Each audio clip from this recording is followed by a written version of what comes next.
The Beatles wrote some great lyrics, and looking back with hindsight, some of them are pretty chilling. Right, like they predicted so many things in the future, the circumstances we live in today. Yeah, so let's just get right into this.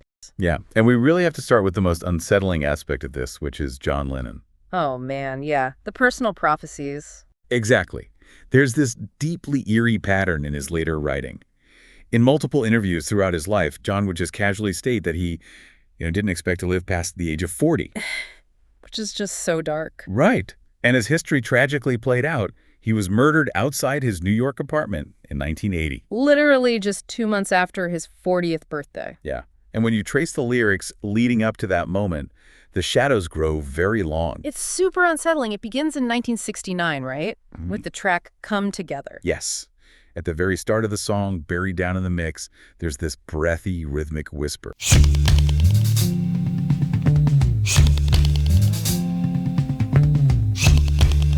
Right, and most listeners at the time, they either didn't notice it or just completely dismissed it as some weird vocal ad-lib. But if you isolate that audio track today, he is literally whispering the words, "Shoot me."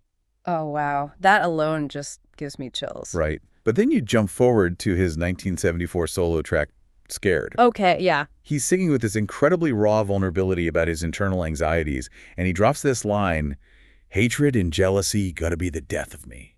And back then, people probably just assumed that was, a reflection of his own personal turmoil. Exactly. Just him battling his own demons. But in the tragic light of history, knowing he was murdered by a guy completely consumed by this twisted, jealous form of celebrity obsession. He was horribly prophetic. Okay, but wait, hold on. Let me play devil's advocate here for you, the listener. Go for it. Aren't we just doing that thing where the human brain finds meaningful patterns in random static? You mean auditory pareidolia? Yeah, exactly. Because we already know the tragic ending. We know what happened in 1980. So aren't we just reverse engineering ghosts into his music? That's a super fair challenge. Right?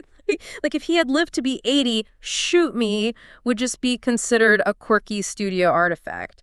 Are we projecting, or was there really a genuine sense of destruction hovering over him? Well, the line between deep psychological insight and mystical prophecy is razor thin. John Lennon obviously didn't have a magical crystal ball showing him his fate, but what he did have was this incredibly raw, almost dangerous sensitivity to the mechanics of fame. He understood unstable adoration better than almost anyone. Precisely.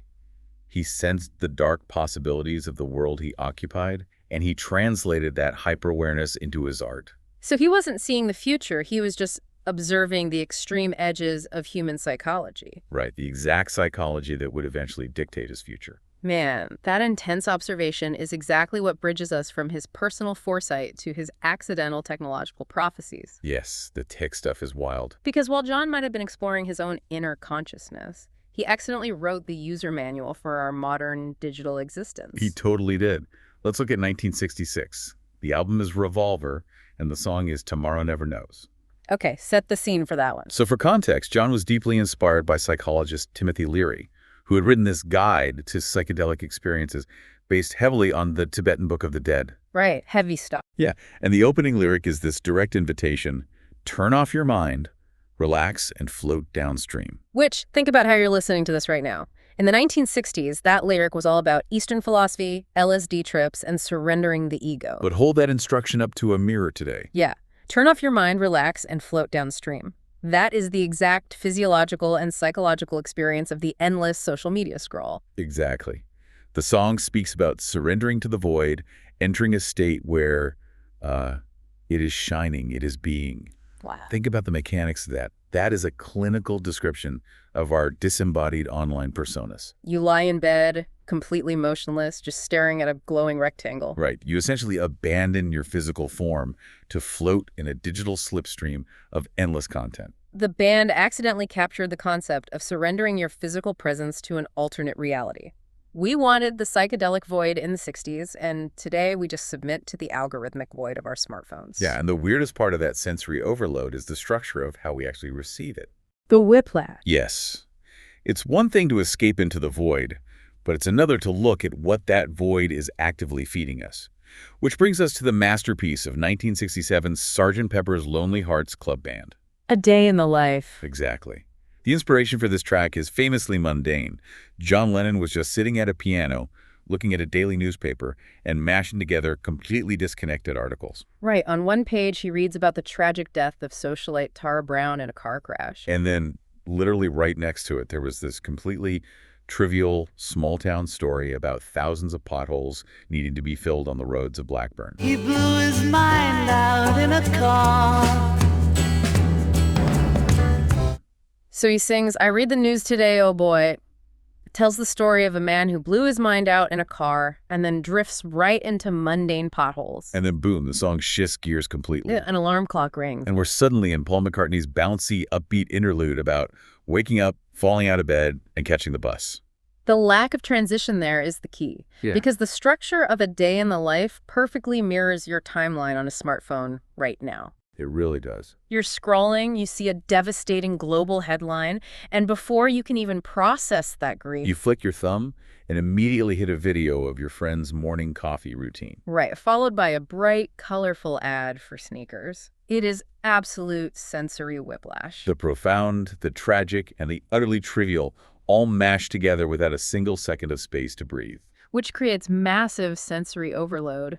And the song famously captures that feeling sonically. Oh, that massive, chaotic, orchestral crescendo that builds and builds between the verses.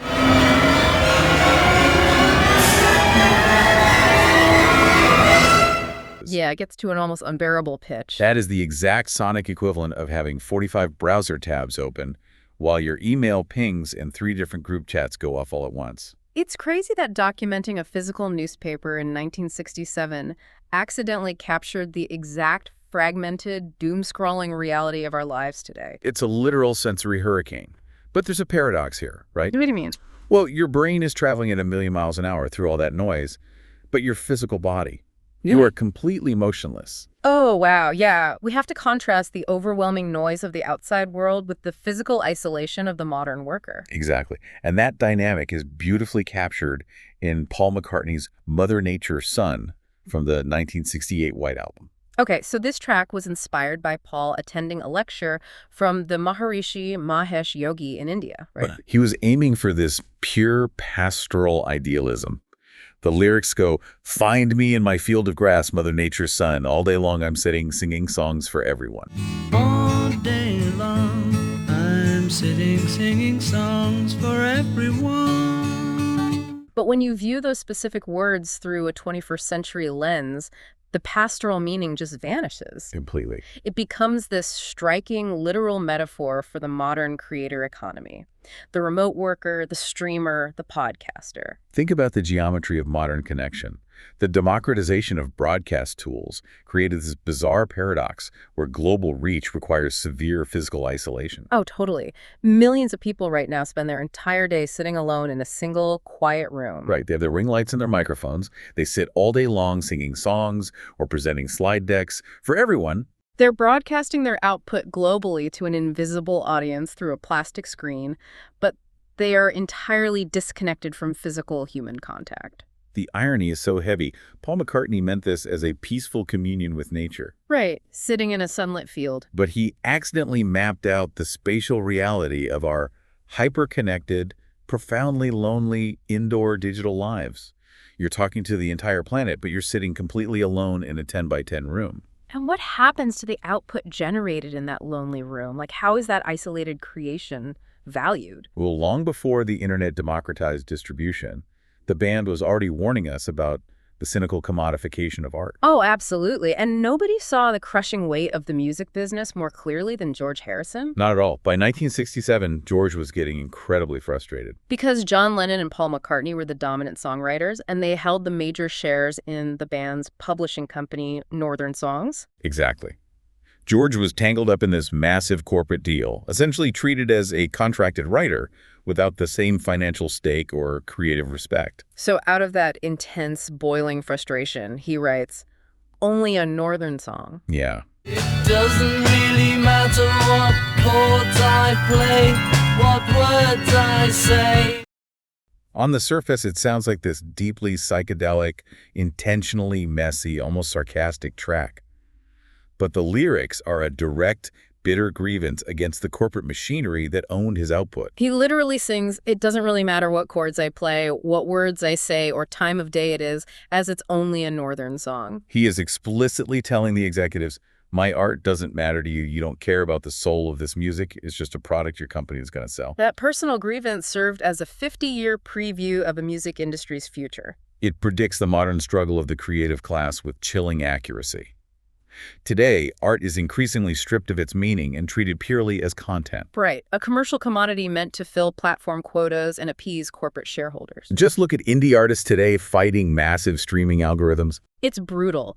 They pour their absolute souls into an album, and the platform treats it as just another data point to keep a user engaged for 3 more minutes. The algorithm does not care what chords they play as long as the user doesn't close the app. And for that, the platform pays the artist a fraction of a penny. George Harrison's 1960s contract frustration is the exact battle cry of today's digital creator. It's the eternal battle between authentic expression and corporate extraction. But what happens when that extreme commodification bleeds into how you view yourself? Right, we need to move from the cynical realities of the industry back to the deeply personal, primal fears of the artists themselves. Take Paul McCartney's 1966 track, Eleanor Rigby. It's a story of profound, devastating loneliness. A woman who, the lyrics say, died in the church and was buried along with her name. Nobody came. All the lonely people, where do they all come from? Paul McCartney has said he was inspired by observing elderly people in his youth, feeling deep empathy for their isolation. That's the surface intention, sure. But let's look at the psychological context of when this was actually written. McCartney was at the absolute peak of unimaginable global fame. Beatlemania was at its height. He literally could not walk down a street anywhere on Earth without being mobbed by screaming crowds. And yet, surrounded by millions, he writes a song asking, all the lonely people, where do they all come from? Which raises a fascinating question for you, the listener. Does achieving the ultimate level of fame, being surrounded by millions of screaming people, actually accelerate the primal human fear of ending up alone? I think it absolutely does because of the nature of parasocial relationships. Millions of people love the idea of Paul McCartney. They love the avatar. Right. But almost nobody actually knew him. This reading suggests that McCartney was subconsciously grappling with the terror that all this adoration was transactional. And temporary. That one day the crowds would just go home, the fame would evaporate, and he'd be left entirely isolated. Dying alone like the characters he created. Modern influencers and massive celebrities face this exact mental health crisis today. Yeah, that terrifying realization that audience engagement is not the same thing as actual human connection. He captured a fear that is completely timeless. But then, as they always did, the band zoomed out from the deeply personal to the massive structural changes shaping society. Right. So we've talked about individual isolation, but let's scale up to the inescapable corporate structures that define global capitalism today. We have to talk about the launch of Apple Corps in 1967.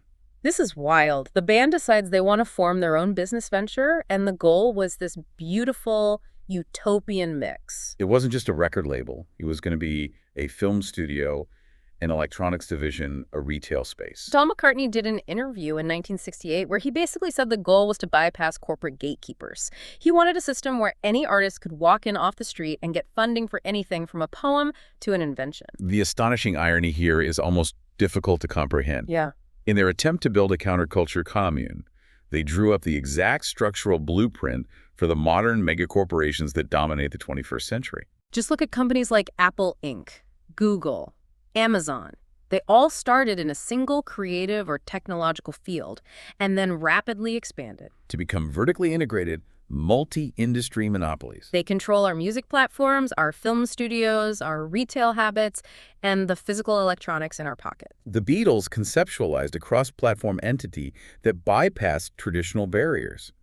They just didn't realize that the model they envisioned wouldn't liberate the artists. It would eventually become the very corporate walled garden dictating almost every facet of our daily lives. Exactly. Bypassing the gatekeepers ultimately just makes you the ultimate gatekeeper. And the fact that they called it Apple is just one of the most staggering coincidences in modern history. The ultimate counterculture commune accidentally became the prototype for corporate monopolies. It illustrates how utopian creative ideals inevitably clash with and are often co-opted by harsh realities. And that dynamic extends far beyond just business. It bleeds directly into geopolitics. Which brings us to the fascinating lyrical prophecy within the 1969 track, Get Back. Get back to where you once belonged. Get back.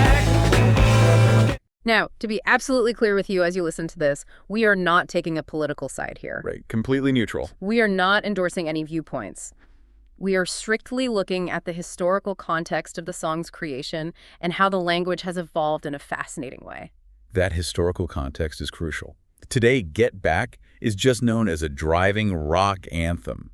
But Paul McCartney originally drafted it as a biting satirical parody. Right. In the late 1960s, there was this rising wave of anti-immigration rhetoric spreading across the UK. Heavily pushed by politicians like Enoch Powell, demanding that immigrants return to their countries of origin. So Paul McCartney writes the chorus, "Get back to where you once belonged," to mock that nativist panic. It was supposed to be a ridiculous caricature of closed-mindedness. He was holding up a mirror to show the public how hostile the rhetoric sounded. But look at how satire gets co-opted. Populist rhetoric relies heavily on vague nostalgia. Yeah, a phrase like, where you once belonged, is a powerful blank slate. Anyone can project their preferred, idealized version of the past onto it. And decades later, we see an incredible linguistic shift. The parody has transitioned into reality. That exact phrase, the sentiment of telling outsiders to return where they came from, has become the literal, unironic slogan of modern populist movements globally. So we have to pull all these massive threads together. We've got the mechanics of the internet, doom scrolling, remote work isolation, creator economy struggles, tech monopolies, and global political rhetoric. It's a lot. Did John Lennon, Paul McCartney, George Harrison, and Ringo Starr actually have a crystal ball? Well, the logical grounded take is no, they weren't literal prophets. What they were extraordinary observers of the human condition. They wrote about fundamental, timeless themes. The ache of loneliness, the overwhelming nature of information, the corrupting influence of money. And their own deepest vulnerabilities. The future didn't necessarily fulfill a magical prophecy. The future just caught up to them. It came to resemble the world they so brilliantly described. That's precisely. Their lines about technology feel prescient because they were rooted in deep ideas about human distraction. Their lyrics about the music business ring true today because corporate greed is a constant. They didn't predict the microchip, but they deeply understood the human mind that would eventually use it. They gave us a lens to understand both their world and ours, which leaves you with a really provocative thought to chew on. Yeah. If four guys from Liverpool mapped out our current reality from a recording studio in the 1960s simply through sheer artistic vulnerability, what artists working today are unknowingly writing the blueprint for the year 2080? It makes you wonder. Who is singing right now about a pain or a joy that won't fully materialize in society for another 50 years? Until next time, when you listen.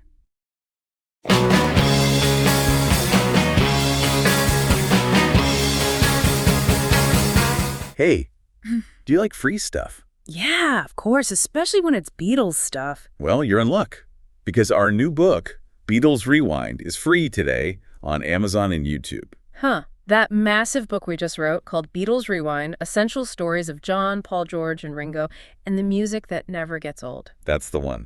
We're giving it away today. Are you crazy? I worked my ass off on that book, and now you're giving it away. Guilty as charged. So there's two ways to get it free. You can download the ebook free from Amazon, or listen to the entire audiobook, all 12 hours, free on YouTube. Oh, yeah, you're right. I forgot. Okay, we'll put the links in this video description for the free ebook and audiobook. And or you, listening, if you have a browser handy, for the book, just go to BeatlesRewindBook.com. That will get you to the Amazon book page. Right. And for the audiobook, you can go to BeatlesAudio.com, and that will get you the YouTube audiobook. Anything else you want to give away today? That's it for today. Oh, okay. Beatles forever.